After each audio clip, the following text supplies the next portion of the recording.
This is Grimm Grinner on all channels. Welcome to the waste. Welcome to the waste. Welcome to the waste. Welcome to the waste. Welcome to the waste. Welcome to the wastes. Welcome to the waste. Welcome to the waste. Welcome to the wastes. Welcome to the waste. Welcome to the wastes.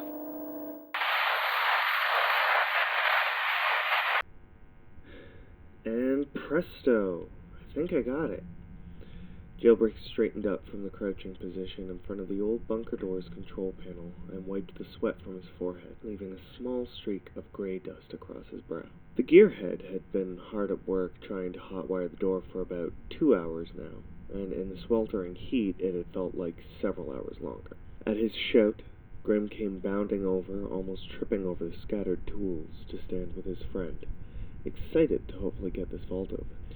The two wastelanders had made about half a dozen trips out here in between runs in several attempts to get the doors open. Now it seemed like such a close reality they could almost taste it. In fact, they could both taste that faint smell of scorched metal and electricity in the air as the mechanisms inside the door slowly hummed to life. Want to try that keycard, Grimm? Jailbreak clapped the red-headed courier on the back, grinning from ear to ear. You sure? You kicked this thing back to life. You should have the honor, JD. Grimm's eyes were wide with excitement, but he still wanted to give credit where it was due. Dude, you found the place. You should be the one to open it up. Or you could both drop whatever weapons you have and let us take it from here. A third voice cut in, with the sound of a rifle cocking, and the distinct sound of some chains rattling. Grimm thought he recognized the voice, but with the amount of people he encountered running courier contacts, it could be anyone. Hey now, we don't want any trouble. We're unarmed. Well, I'm unarmed. My buddy here is a crack shot, though, so I'd be careful if I were you. Jailbreak had his arms already raised and shot Grimm a cautious look. Grimm had a confused, almost thoughtful expression on his face, but hadn't said a word. He also hadn't raised his hands, which was usually a pretty confident maneuver, but this seemed more calculated. Easy now. Well, you best get those hands up, Mr. Crackshot. Another voice responded, confirming the worry that there were at least 2 people instigating this shakedown. Grimm slowly raised his hands, surprisingly not pulling any weapons with them, despite Jailbreak knowing full well that there were likely about a dozen different throwing knives on the guy, and at least 2, maybe 3 small pistols at any given moment. One was always left unloaded, both due to the lack of ammo, but also as a good quick intimidation tactic. But none of those were in the courier's hands. Instead, he raised his hands very casually, making sure to flip their assailants the middle finger. Jailbreak winced at the sight and turned his face back to stare at the bunker door. They were done for. A brief silence was broken by Grimm finally speaking, the usual level of sure-headed cockiness dripping on every syllable. Now, what makes the 2 of you think I won't just dust you where you stand, Jailbreak started quietly praying that a hole would open up right there to swallow them all. Oh, what's that? Dust us? In case neither of you have noticed, you're kind of at a disadvantage here. One of you is unarmed, and you're just begging me to paint this door with your gray matter at this point.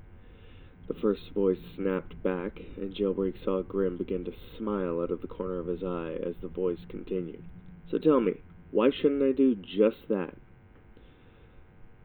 Well, for one plain and simple reason, Grimm started, lowering his arms and giving Jailbreak a look that told him to do the same. That sniper isn't loaded, and you know how I know this? How would you know that? For the first time, the assailant with the gun sounded nervous. Because I taught you this whole bit, Lily. With that, Grimm spun around and in one fluid movement grabbed the barrel of the sniper rifle and pointed it off over his shoulder, locking eyes with the 5'3" would-be raider. The click of the trigger proved him right, but there was still a sigh of relief from Grimm that he was. With a free hand, the sniper that Grimm had identified as Lily lifted the goggles on her face, locking her moss-colored eyes on his. Tears were already welling up, and she stammered for a few seconds behind her dust mask before finally speaking. Grinner? Is that really you? Yeah, Longshot, it's me. Grimm had let go of the rifle barrel, and before it could hit the ground, Longshot had cleared the small gap between them, jumping into his arms in a massive hug. Once Grimm had put the smaller wastelander down, she reared back and punched him hard in the shoulder, her tone of voice immediately changing as she flailed her palms and fists against him. You red-headed idiot! You know I could have shot you! You still got a death wish or something? Fucking figure it out! Ow! Hey, come on! Jeez, I knew you weren't going to. I recognized your voice. You didn't know shit. I could have been anyone. But you weren't, were you? So for once, me being a cocky asshole paid off. Yeah? Tell that to the ray gun scar I still have on my hip from when you thought you could take on 3 creeps without taking my advice to keep an eye on your 6. Are you still on about that? What about the bullet I took in my shoulder from that damn rifle when you decided to try and pick off a pack of ferals chasing me along the edge of the rift? Shut it, Grinner. I was still working on my aim back then. Jailbreak and the other wastelander both watched this exchange with quizzical looks on their faces, unsure if they should step in or if this was just how their friends were with each other. Is she normally like this? Jailbreak asked the other figure standing there. They looked half feral with how scrappy their gear was, but held some beautifully fashioned weaponry. The chains they had heard when these two got drop on them connected a fortified saw blade to a sturdy handle, almost like a much more dangerous flail. Sometimes, but I've never seen her this off the handle before. The scraggly wastelander turned to Jailbreak, extending their hand. Name's Ghostcrash, by the way. And that's Longshot, as I'm sure you've guessed. Jailbreak. J.D. Jailbreak. And that's Grimm Grinner. Jailbreak took Ghostcrash's hand and gave it a firm and friendly shake. Wait, Grinner? As in Bunker 1031 Grinner? Ghostcrash was starting to put together the pieces of what was transpiring in front of them, and couldn't help but let out a laugh. How do you know about Bunker 1031? Jailbreak had heard Grimm mention that as the home he grew up in prior to venturing into the wastes, but hadn't met anyone else who knew about it in their travels. It's where they both grew up. Longshot's told me about it and her bear a few times. From what I can tell, it's been a few years since they connected, so we could be here for a while. You got any water? Ghostcrash sat down on the rocks nearby, letting their weapon rest with a clang. Jailbreak shrugged and joined them, growing even more curious about his friend's past. He figured that there was some stuff Grimm was hesitant to talk about, but had never suspected that one of those things would be a friend from that old bunker. As if reading his mind, Ghostcrash spoke up with a laugh and a smile. They were both orphaned in the bunker. Feral virus hooked each of their parents. They were raised together, still super protective of each other. Ah, makes sense now. Jailbreak felt a bit more caught up, but still understood that his friend had a lot in his past. One day he'd get the full story, he hoped. Anyways, you two cracked this bunker. Any idea what's inside? Ghostcrash was getting bored watching the back and forth between the other two, and based on how Jailbreak was shifting his gaze towards the imposing door, they suspected he was just as eager to get in and explore. Well, before the two of you ganged up on us, we were about to find out. Grimm stumbled upon this on a courier run a few weeks back, and we only just cracked the security system. Someone really wanted this one sealed up tight. Jailbreak toyed with a bit of wire from the panel before reaching up and pinning it to his hat, which was covered in similar little trophies. Suddenly, both Grimm and Longshot went quiet. The bickering had stopped, instead replaced with the two of them hugging tightly. You've really got to keep in better touch, Grinner. Longshot admonished Grimm, who shot back a smile and a laugh. You're one to talk, Longshot.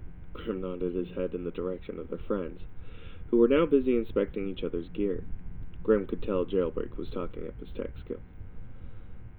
Glad to see you've made a friend. You too, Bear. I've been worried that you'd be wandering alone. Grimm fiddled with the tab hanging from around his neck, thinking for a second. We should probably chat with them, too. Otherwise, Jailbreak will talk your friend to death about tech. Roger, roger. Grimm and Longshot made their way over to their friends, who had since started showing each other little bits of tech and gear they had each crafted. Grimm caught their attention with a quick clearing of his throat. So, I guess we don't need any introductions, do we? Grimm started as 3 sets of eyes focused on him. Should we just, crack this door open and head inside? I thought you'd never ask. Jailbreak jumped up excitedly, somehow managing to grab Grimm, Longshot, and Ghostcrash by the wrists and half dragging them all over to the bunker door. We never did decide on who was going to open it, Grimm stated with a grin over at his friends, new and old. Oh, it has to be you, Grinner. Longshot made the decision for them all, and something in her tone said it wasn't at all up for debate. Or should I aim a rifle at your head again? Okay then, guess that's that. Grimm took the makeshift keycard from Jailbreak and breathed a long sigh before sliding it through the control panel. The sound of the gears and mechanisms inside was almost deafening, but the door slowly opened, rolling to one side on its track. The lights on the main entrance flickered on, with the spark and pop of the unfamiliar electric current flowing through them. The small entrance had some faded and worn posters on the wall from the Safe Day Foundation, thanking the residents for their support and ensuring their safety. The logo for the SDF was all too familiar, despite the changes that had taken place to it over the years. In the center of the small entrance was a hatch that had been left open with a ladder going down. Grimm checked it from a safe distance and could see the emergency lights on the level below flickering on. Everyone was on guard, not making a noise in case any residents decided to come up and deal with the intruders. With how much noise the door made, and the fact that these lights have noticeably not been turned on since before the fall, I think we're good, gang. Jailbreak broke the tense silence, and the other 3 couldn't help but shrug and concede that he was most definitely right on that one. Well, before we go down, Grimm turned to the small crew and smiled, suddenly struck by a sense of hope at seeing them all smiling back. I was thinking this could be a sort of little base of sorts, but was trying to think of a name while we were working on unlocking it. I'm open to any suggestions. The basement! Ghostcrash half screamed the response in their excitement. Like when kids used to hang out and play games and stuff in basements in the old world.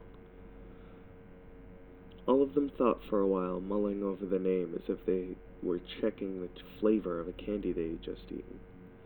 Finally, Grimm smiled before swinging himself onto the ladder downward. That's it. Welcome to the basement, friends. And with that, the red-headed courier descended the ladder, followed by his 3 best friends. Welcome to The Waste is a Wasteland podcast brought to you by Edward Grimm Grinner Hutchinson. Feel free to follow me on all social media and make sure to subscribe so you can hear new episodes as they release. If you like what I do here and want to support the podcast by getting some cool merch, check out my Etsy store. For more information and all the links, check out linktree.com/welcome to the wastes. Thanks for listening.